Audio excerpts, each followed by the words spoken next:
Alors moi, je vais vous parler effectivement de la situation d'un groupe multinational, Saint-Gobain, mais qui n'est pas que multinational, il est aussi multiséculaire, ce qui le rend tout à fait particulier.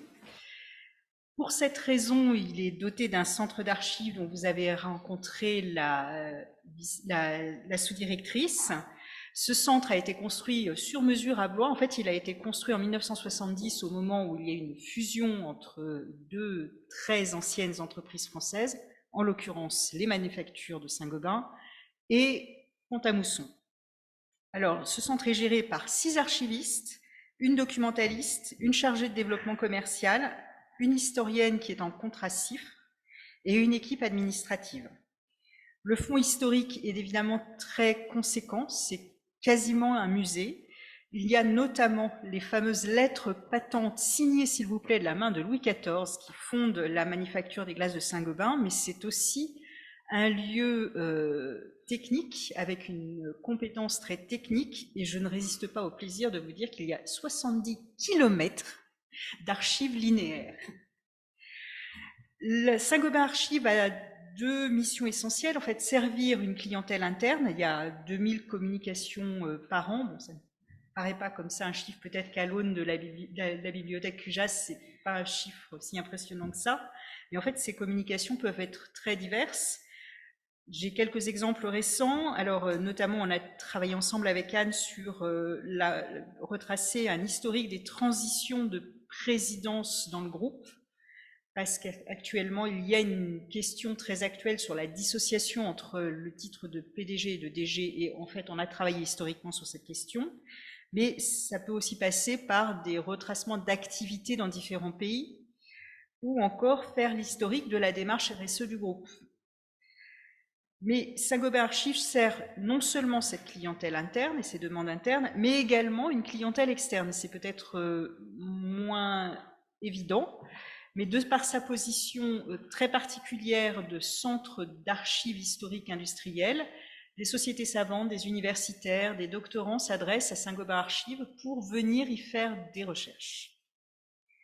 Et dans ce cadre, Saint-Gobain Archives reçoit dans une bibliothèque, enfin, donne à consulter des éléments d'archives historiques, mais également dispose d'une bibliothèque où il y a une partie de fonds juridiques, et ce fonds juridique a été alimenté par la bibliothèque juridique. Alors, j'y viens, la bibliothèque où je travaille, elle est rattachée à la holding du groupe, la compagnie de Saint-Gobain, et elle est animée depuis plus de 50 ans par des documentalistes qui ont vraiment la double formation documentation-droit. Les fonds actuels sont des fonds papier un petit peu et numériques surtout. On a des abonnements à 6 plateformes numériques, environ 300 ouvrages, ce qui est tout petit maintenant, et 20 abonnements à des revues papier. Ça, comme je l'écris, c'est la face visible de l'iceberg, parce qu'en fait, une grande partie des fonds dont nous disposions auparavant ont été versés en archives à Blois. Et à Blois, on trouve les JO, et notamment les JO de la période de la Seconde Guerre mondiale, que conserve précieusement ce centre d'archives, parce qu'il semblerait que ce soit rare. Une quarantaine de collections de revues, et qui remontent jusqu'au XIXe siècle pour certaines. Plus de 1000 traités, manuels, ouvrages pratiques. Et en fait, ça va, je dirais, de traités de droit des sociétés du XIXe siècle jusqu'aux ouvrages pratiques qu'on a vu fleurir dans les années 2000 sur qu'est-ce que le régime juridique d'Internet. Alors, en 2020, nous avons déménagé dans une tour zéro papier, la fameuse expression qui est un véritable défi pour les documentalistes juridiques. Donc, on a réduit nos abonnements. Donc, ce que je vous disais, nous avons actuellement une vingtaine d'abonnements à des revues papier, mais auparavant, je disposais de 45 abonnements, et encore avant, il y avait plutôt une centaine d'abonnements. Les fonds historiques sont donc partis à Blois, avec aussi des traités, des manuels et des codes. Donc, on a sauvé les meubles, comme disait Anne. On a aussi fait des dons à des bibliothèques universitaires et institutionnelles, et d'ailleurs quelques dons à Cujas. Ça, j'en suis ravie. Ça a évité effectivement de faire partir à la benne des ouvrages qui peuvent encore servir. Donc ça, c'est effectivement agréable de partager des richesses. Mais quel est le constat? 2 ans plus tard et quelques inondations entre-temps aussi. Alors, la bibliothèque n'a pas été touchée par les inondations, ça c'est bien, mais nos recherches documentaires, désormais, je trouve que c'est un petit peu des recherches de myopie documentaire, c'est-à-dire qu'on cherche sur le droit actuel et on ne va plus tellement loin dans le temps. Par ailleurs, il y a un renchérissement des sources documentaires, parce que effectivement, le numérique, ça a effectivement bien des avantages dans un contexte de zéro papier, mais ça a quand même l'immense inconvénient d'être plus cher que le papier. Et puis la crainte de perdre des fonds, parce qu'on ne maîtrise pas ce qui se passe sur les plateformes des éditeurs et qu'on peut voir disparaître des fonds parce que les éditeurs ont décidé que ça n'était plus utile. Et globalement, une déperdition de richesse documentaire, parce que ce fonds historique que j'ai eu à gérer pendant un temps a dû notablement être réduit, même si nous avons la chance d'avoir ce centre d'archives interne.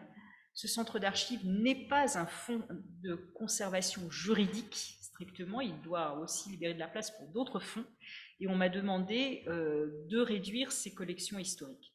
Je l'ai fait, et je trouve cela dommage. Alors, je ne veux pas terminer cette journée sur cette note pour le moins peu encourageante. Je pense que nous avons vu durant cet après-midi de nombreuses initiatives, de nombreuses pistes qui pourraient être effectivement des occasions de développer des collaborations, des coopérations. Et ça, je m'en réjouis parce que ça fait partie effectivement de l'ADN de Jury Connexion que de lancer effectivement des idées de coopération et de collaboration. J'espère que nous aurons l'occasion d'en reparler et d'en reparler autour de projets et qui sait, peut-être autour de produits qui vont peut-être le jour, sait-on jamais. Voilà, je vous remercie de votre attention, je vous remercie d'être resté jusqu'à la fin. J'espère que vous y avez trouvé de l'intérêt. Nous restons à votre disposition. S'il y a des questions dans l'immédiat, on peut encore recevoir une ou deux. Et en tout cas, nous restons en contact pour continuer à échanger sur ces sujets. Si je puis me permettre une phrase de conclusion, il faut se demander si une pratique du droit qui ignore son passé a un avenir.